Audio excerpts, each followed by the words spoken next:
ইরানের মরুভূমি আর পাহাড়ের রুক্ষ ধূসরতার নিচে লুকিয়ে আছে এক রহস্যময় জগৎ। চলমান যুদ্ধে তেহরানের ওপর যখন একের পর এক শত্রু মিসাইল আছড়ে পড়ছে, তখন পাল্টা আঘাতের সব ছক আঁকা হচ্ছে মাটির কয়েকশো ফুট গভীর থেকে।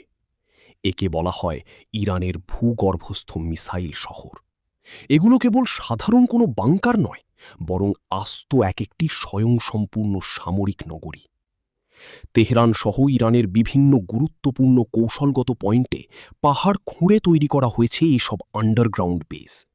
আন্তর্জাতিক গোয়েন্দা তথ্য ও স্যাটেলাইট বিশ্লেষণে দেখা গেছে কোনো কোনো ঘাঁটি মাটির প্রায় ৫০০ মিটার নিচে অবস্থিত।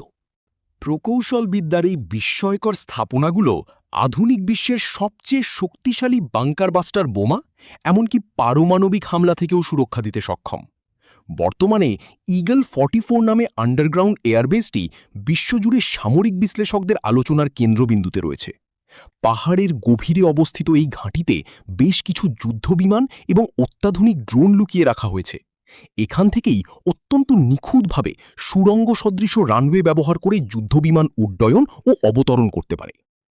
হাজার হাজার ড্রোন এবং শাহাব ও ফাত্তারের মতো ব্যালিস্টিক মিসাইল এমনভাবে সাজানো হয়েছে যে একটি কমান্ড পাওয়া মাত্রই স্বয়ংক্রিয়ভাবে সেগুলো উৎক্ষেপণের জন্য প্রস্তুত হয়ে যায়। গেল ৩ দশক ধরে পশ্চিমা নিষেধাজ্ঞা ও গোয়েন্দা নজরদারি এড়িয়ে ইরান অত্যন্ত গোপনে এই বিশাল নেটওয়ার্ক গড়ে তুলেছে। কৃত্রিম উপগ্রহের চোখেও এসব ঘাঁটির প্রবেশপথ শনাক্ত করা অসম্ভব। যুদ্ধের এই চূড়ান্ত সংকটময় মুহূর্তে তেহরান এই গোপন দুর্গগুলোই তাদের টিকে থাকার এবং পাল্টা আক্রমণের প্রধান চাবিকাঠি হয়ে দাঁড়িয়েছে। সমর বিশারদদের মতে ভূপৃষ্ঠের লড়াইয়ের দৃশ্যত যাই ঘটুক না কেন, মাটির নিচের এই নিশ্ছিদ্র সামরিক কাঠামো পুরোপুরি ধ্বংস করা প্রায় অসম্ভব।